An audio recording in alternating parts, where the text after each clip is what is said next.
Happy Monday, class. Welcome to week 8. I can't believe we're already at week 8. This class is really flying by, for me at least.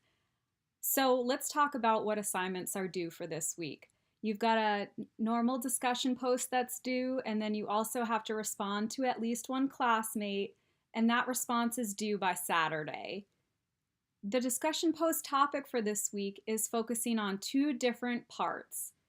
Both of the parts you're going to be asked to review 2 to 3 journal abstracts that you can find using the GSC Discovery Service.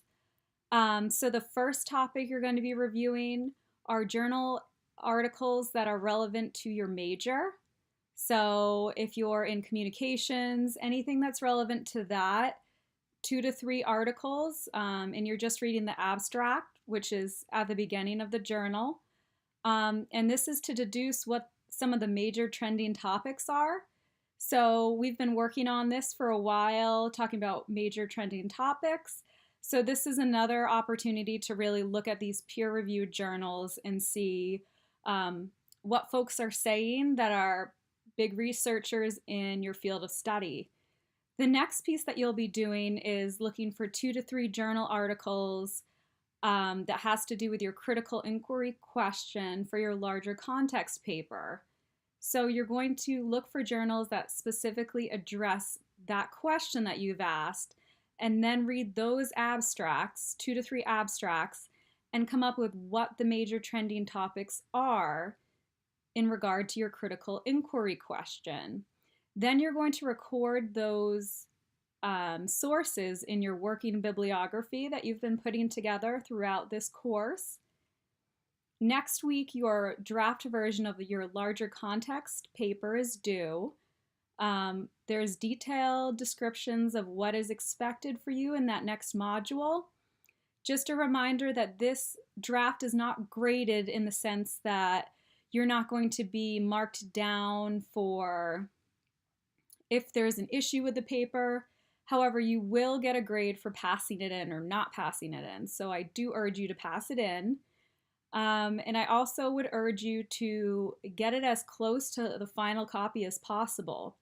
I'm going to be giving you pretty detailed notes about things that you might want to make corrections on.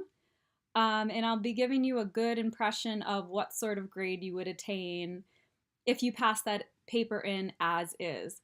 So your draft is a very good opportunity for you to try the best that you can.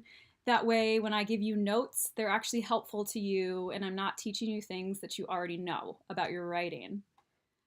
So that's about it for this week. I've been very impressed by the class participation this term. So please keep up the great work, and don't forget to really encourage your classmates with their research. We all have bad weeks where we're not able to find as much information as we hoped. So be sure to help each other out if you see a trending topic in the news or anything that will relate to your classmates. For example, I heard something in the news this week about a law that's, I believe, a bill that's being passed into law that will allocate additional dollars to police forces to help provide better mental health access for police officers and law enforcement and other folks that work on the front lines. I know a couple of our classmates here are doing papers on PTSD, or they're doing papers in regard to law enforcement, so that might be a great bill for you to look up and research. Okay, everyone, keep up the great work, and I will see you in the discussion forums.